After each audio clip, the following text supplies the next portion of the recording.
One of our principal chants is the Four Great Vows, which are also known as the Bodhisattva Vows. And those of us who study and try and hold the precepts are studying and attempting to hold the Bodhisattva Precepts. So if I ask, well, who are the Bodhisattvas? Clearly, the answer in some sense has to be, well, us. And yet, of course, if we've studied Buddhism at all, we know quite a lot about the Bodhisattvas. We know about Avalokiteshvara, we know about Manjushri, we know about Samantabhadra. And we probably know that these can be various thought of as metaphors, allegories, ancient powers, immemoriably ancient, fully realised beings. They have this level, there's some kind of ambivalent relationship with the Buddhas. We know about the Bodhisattva path, about its 10 stages, and that traditionally this is thought of as taking innumerable lives to bring itself to fruition. And yet, this is something to do with us. We may learn, well, and if we were in a Tibetan practice, for instance, we probably would learn a lot of their attributes. We'd learn to visualize fully in all their minute detail these various bodhisattvas. We'd learn to, at a certain level, identify ourselves with them. The relationships between the Buddhas and bodhisattvas are quite complicated. Avalokiteshvara, for instance, is in a lot of respects considered to be an emanation, whatever that is, of the Buddha Amida. So the Dalai Lama is himself considered to be a form of Avalokiteshvara, whereas the Panchen Lama is kind of number 2, except the Chinese disappeared him, is in some way an emanation more directly of Amida, the Buddha. It's complicated. It's incredibly complicated. So what can we draw from this that we can use here, use now, in our practice, ordinary mind practice, which is so different from Tibetan, so different from Theravadan, so different even from quite a lot of other Zen. How can we begin to think about this? Well, I suppose, a few things. One of the marks of the differences between those figures normally think of as bodhisattvas and those figures thought of as Buddhas is that the bodhisattvas are engaged. They're in a sense worldly. When we see images of them, they have jewellery, headdresses. They're part of, not our everyday life, but part of an image of everyday life rather than spiritual renunciants who've withdrawn in that sense.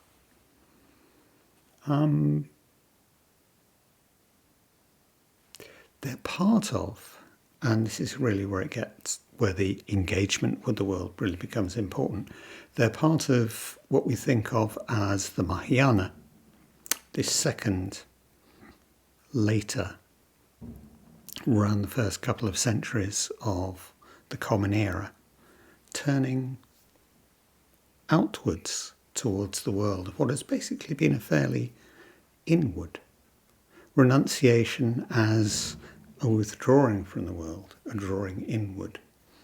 And though it can be over-exaggerated, Mahayana involves a turning outward. And this is why the vows that are made are the vows to save all beings, all creatures, free all beings, all creatures, carry all beings, all creatures over to the other shore. Not me, and then I become a Buddha and then everything will be fixed. But all beings, just as I am, here and now, I vow. Or, as we chant, we vow. And we can begin to think about the difference of that as well, the difference between I vow and we vow. So, in many ways the Mahayana is an alternative to, if you like, a separatist monastic tradition.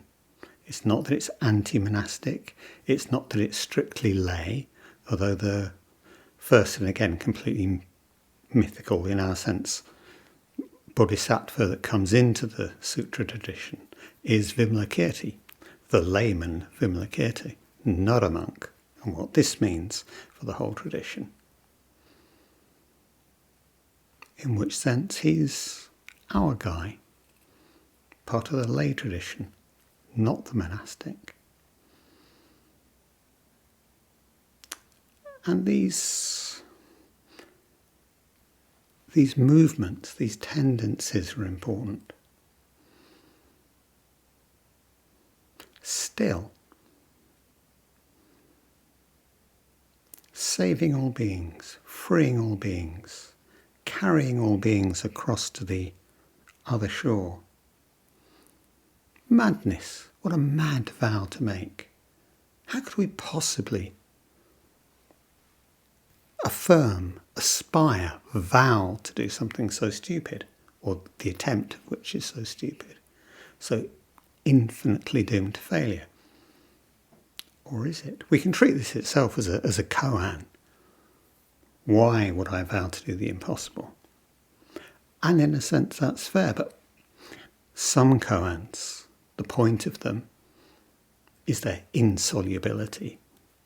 Some koans, the point of them is you just look at it in the wrong way. And this maybe is one where we're just looking at it in the wrong way, treating it in those terms.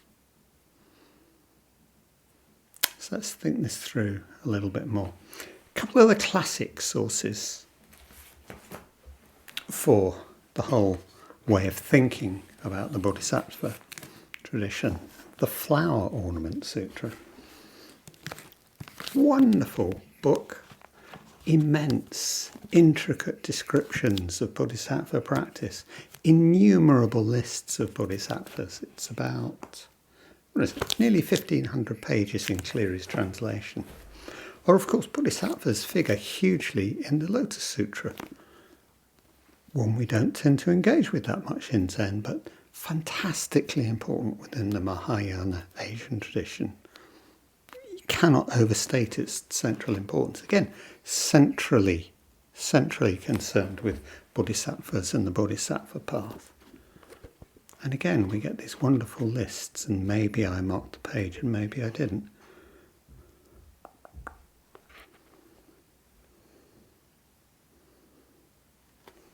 Nope. Clever. But anyway, wonderful lists of wonderful bodhisattvas with innumerable attributes, all about who gather around the throne of the Buddha when he's teaching. And actually, there's a point here, and there's a really important point here, because these bodhisattvas, although in one sense they're individuated, they have individual names, and the last part of the Flower Ornament Sutra is actually several hundred pages which follow the story of the disciple Sudana as he slowly gains wisdom through meeting a huge series of teachers which culminate with, I think, Manjushri and the Bodhisattva Maitreya. Anyway, while often the Bodhisattva path is presented as this kind of heroic struggle, a strictly individuated process,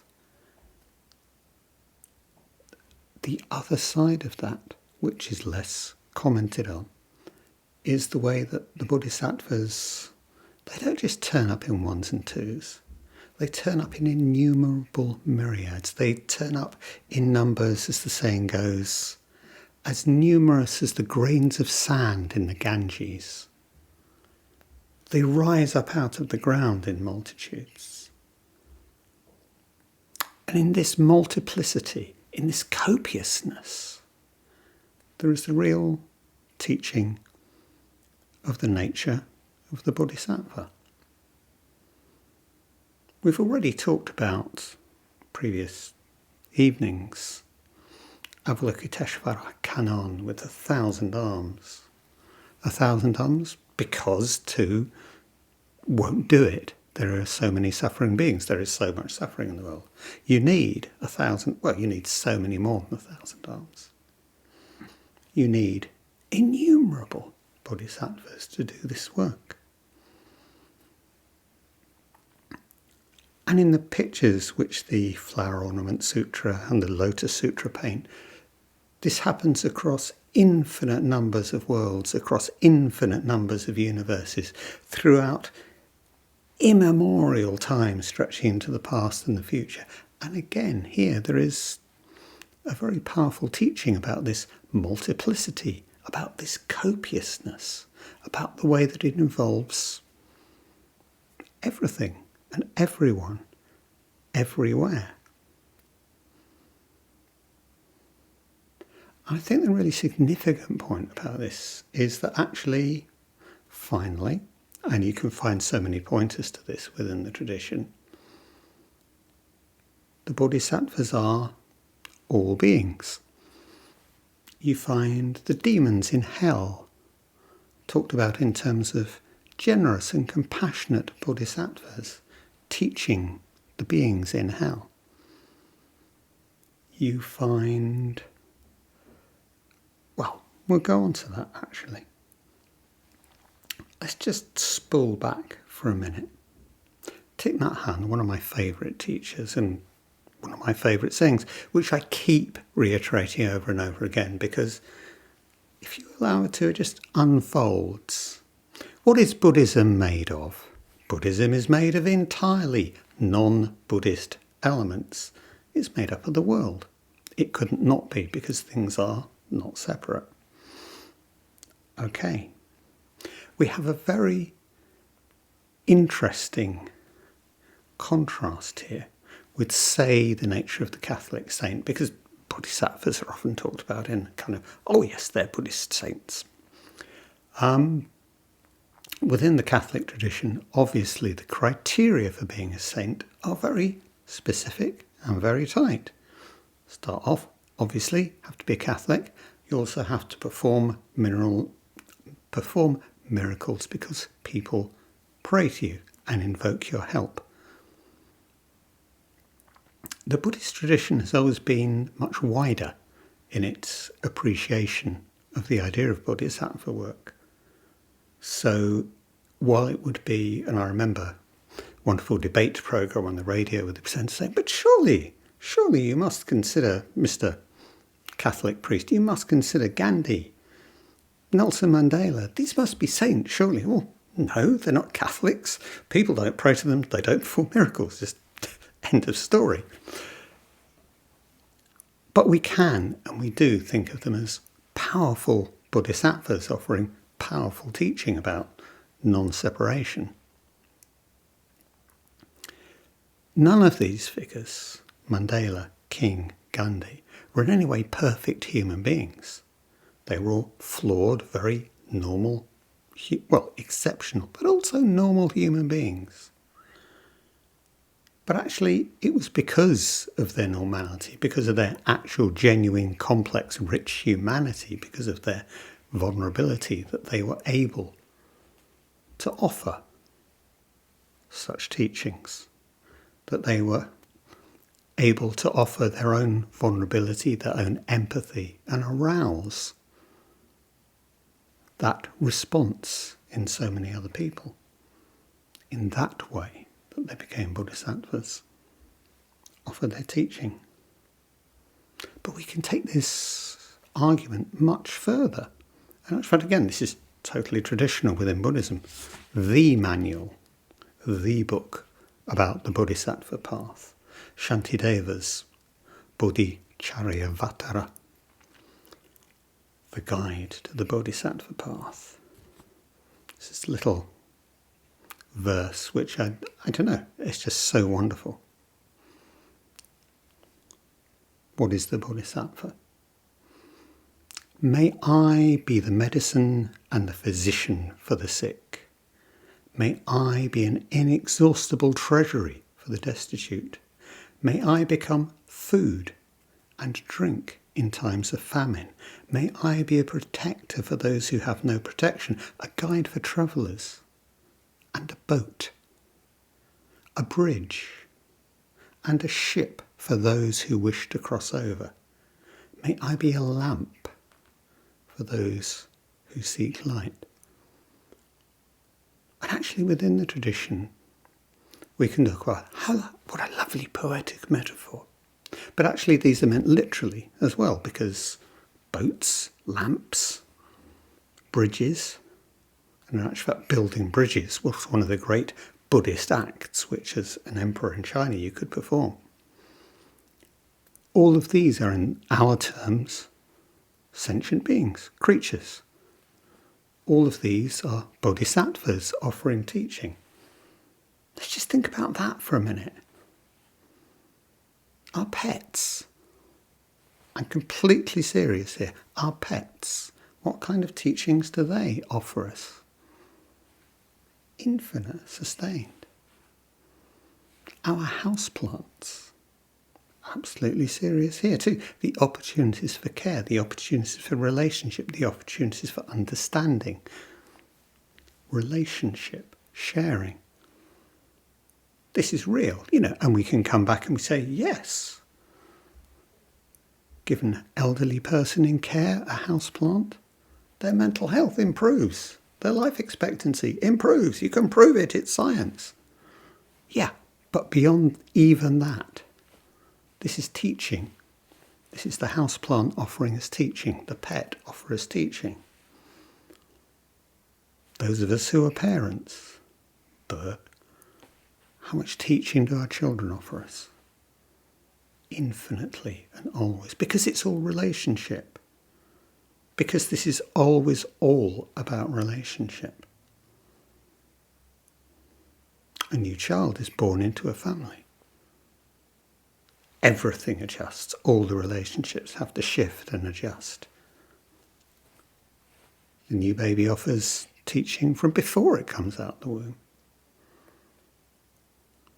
Life as it is. How do we celebrate? How do we care? How do we engage? How do we deepen relationship? This is Bodhisattva practice. The sublime and the utterly mundane. And we know that very traditional Zen saying, yes, wondrous practice, chop water, carry wood, change nappy, mop up diarrhea, ring dentist, all the same. So, Bodhisattva practice is all beings saving, all beings freeing, all beings carrying across to the other shore, all beings. That's why it's we, that's why it's us, it's all beings saving all beings. And this, if you like, is the real point. We're all on the Bodhisattva path already. We're all already Bodhisattvas in training. The point is to recognise this. The point is to go, okay, what the hell does this mean? What is my Bodhisattva practice? How does this manifest? How do I own it? How do I recognise it in myself and, of course, in all other Bodhisattvas that I meet every day in every way? My family, my colleagues, my pet, my dog, my cat. This is one hell of a teaching. And I think it's easy to get intimidated by Bodhisattva practice, by the idea of the Bodhisattva path. And you hear some, wonderful teachers, but sometimes you hear them talking about the Bodhisattva path, and it's like an SAS or Navy SEALs operation, isn't it? It's kind of Bodhisattva, suffering 3 kalpas ahead, Cap Major. I'm going in, Sergeant. I may not make it out this side of rebirth. Give me cover. On your 6, sir. And it goes. And okay, maybe moment by moment it might occasionally be like that. Intimidating, scary, terrifying. And yet most of the time it is utterly mundane. It is what we do, and of course too, what we fail to do. In life as it is, as we meet it and we resist it. So a huge chunk of our Bodhisattva practice is actually simply about the awareness, the recognition of my engagement and resistance to life as it is in each moment. And this is how I engage with the precepts. This is how I hold the Bodhisattva vows, not by being good, not by behaving in a particular way, or not behaving in another particular way, but by the quality of my awareness and my intention and the care and the response and the relationship which this generates. So we recognize ourselves in Bodhisattva practice as we recognize the other. So am I saying it's all the same, nothing special? Well, in one sense, obviously, yes, but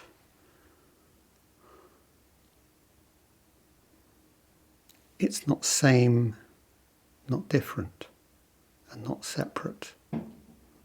It's not one, and it's not infinitely different. There's no category difference between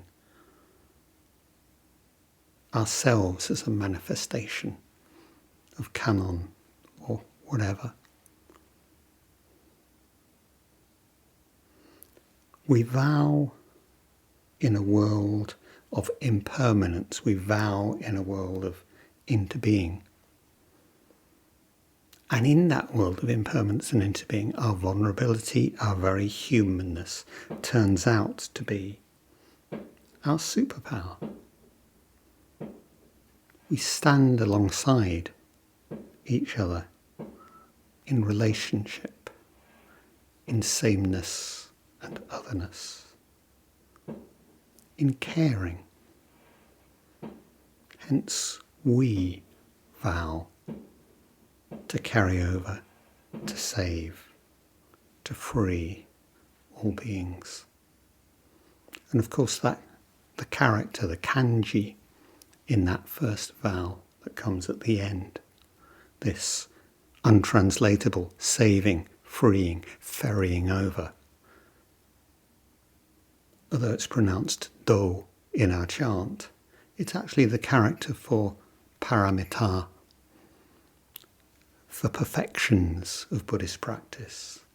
And of course that same paramita that we have in prajna paramita, in the Heart Sutra itself, the great sutra of the Mahayana.